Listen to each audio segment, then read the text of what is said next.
ওম নমো ভগবতে বাসুদেবায়।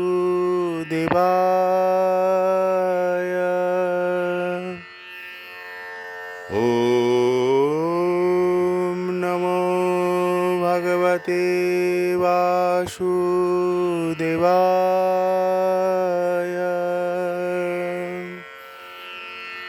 ওম নমো ভগবতে বাসুদেবায়।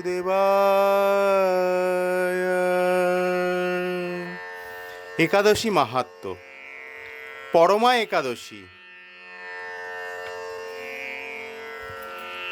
মহারাজ যুধিষ্ঠির বললেন, হে কৃষ্ণ, পুরুষোত্তম মাসের কৃষ্ণপক্ষের একাদশীর নাম কি এবং এর বিধি বা কি? দয়া করে আমাকে বলুন। শ্রীকৃষ্ণ বললেন, হে যুধিষ্ঠির, সুখ ভোগ, মুক্তি, আনন্দ প্রদানকারী, পবিত্র এবং পাপ বিনাশিনী এই একাদশীর নাম পরমা। পূর্বে বর্ণিত এই একাদশীর বিধি অনুসারেই এই ব্রত পালন করা কর্তব্য। এখন এই ব্রত বিষয়ে এক মনোহর কাহিনী তোমাকে বলবো। কাম্পিল্য নগরের মুনি ঋষিদের কাছে আমি তা শুনেছিলাম। কাম্পিল্য নগরের সুমেধা নামে এক ব্রাহ্মণ বাস করতেন। তার স্ত্রীর নাম ছিল পবিত্রা।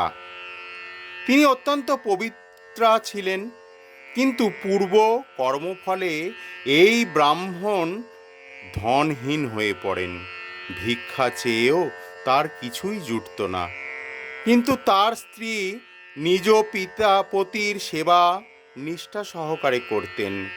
গৃহে অতিথি সেবার জন্য প্রয়োজনে অনাহারে থাকতেন। স্বামীকে কখনো বলতেন না যে গৃহে অন্ন নেই। পত্নীর শারীরিক দুরবস্থার কথা চিন্তা করে ব্রাহ্মণ নিজের ভাগ্যকে দোষারোপ করতেন। একদিন পত্নী প্রিয়ংবদাকে বললেন, হে কান্তে, আমি ধনবান মানুষদের কাছেও ভিক্ষা চেয়ে পাই না। বলো এখন কি করব? ধন সংগ্রহের জন্য আমি অন্য কোথাও যেতে চাই। তুমি আমাকে অনুমতি দাও। ব্রাহ্মণ পত্নী তখন তাকে বললেন, হে বিদ্বান, এ জগতে মানুষ তার পূর্বসঞ্চিত ফল ভোগ করে। পূর্বজন্মের কোনো ফল না থাকলে স্বর্ণ পর্বতে গেলেও কিছু পাওয়া যাবে না। হে স্বামী, পূর্বজন্মে আমি অথবা আপনি কেউই ধনসম্পদ ইত্যাদি কোনো কিছুই সৎপাত্রে দান করিনি। তাই আমাদের ভাগ্যে যা আছে তা এখানে থেকেই লাভ হবে। আপনাকে ছাড়া আমি এক মুহূর্তও থাকতে পারবো না, কেননা পতিহীনাকে দুর্ভাগা বলে সবাই তখন নিন্দা করবে।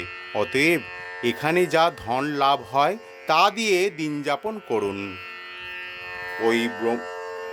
ওই বিচক্ষণ ব্রাহ্মণ পত্নী কথা শুনে ওই নগরেই রইলেন। একদিন মুনিশ্রেষ্ঠ কৌণ্ডিন্য সেখানে এলেন। তাকে দেখে সুমেধা খুব খুশি হলেন। ব্রাহ্মণ সস্ত্রীক মুনিকে প্রণাম জানালেন, সুন্দর আসন দিয়ে তার পূজা করলেন। ওই দম্পতি আনন্দ সহকারে মুনিকে ভোজন করালেন। এরপর ব্রাহ্মণ পত্নী জিজ্ঞাসা করলেন, হে মুনিবর, কিভাবে দরিদ্রতা নাশ হয়? বিনা দানে কিভাবে ধন, বিদ্যা, স্ত্রী লাভ হয়? আমার স্বামী আমাকে এখানে রেখে ভিক্ষার জন্য দূর দেশে যেতে চান, কিন্তু আমি তাকে যেতে নিষেধ করেছি। এখন আমাদের ভাগ্যবশে এখানে আপনার শুভাগমন হয়েছে। আপনার কৃপায় আমাদের দরিদ্রতা অবশ্যই নাশ হবে। দারিদ্রতা বিনষ্ট হয় এমন কোনো ব্রত বা তপস্যার কথা আপনি কৃপা করে আমাদের বলুন।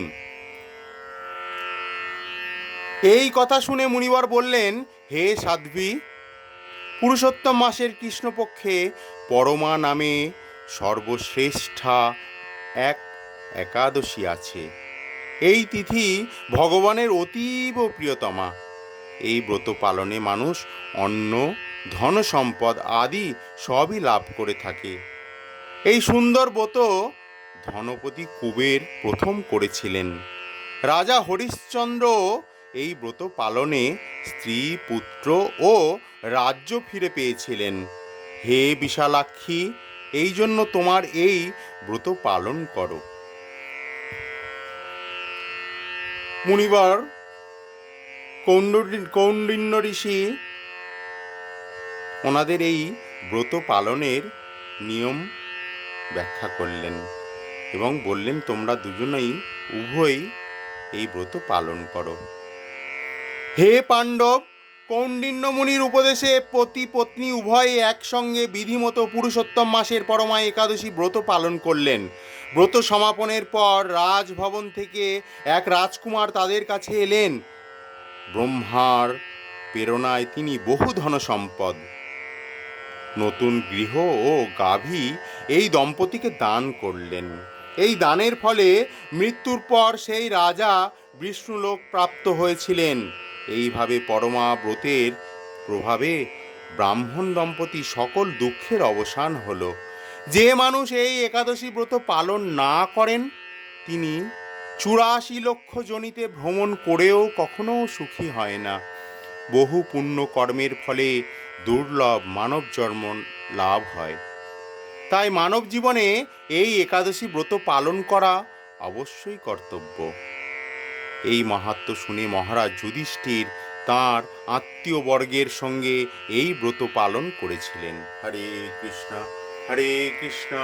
কৃষ্ণ কৃষ্ণ হরে হরে, হরে রাম রাম রাম হরে হরে, হরে কৃষ্ণ কৃষ্ণ কৃষ্ণ হরে হরে, হরে রাম রাম রাম হরে হরে, হরে কৃষ্ণ কৃষ্ণ কৃষ্ণ হরে হরে, হরে রাম রাম রাম হরে হরে।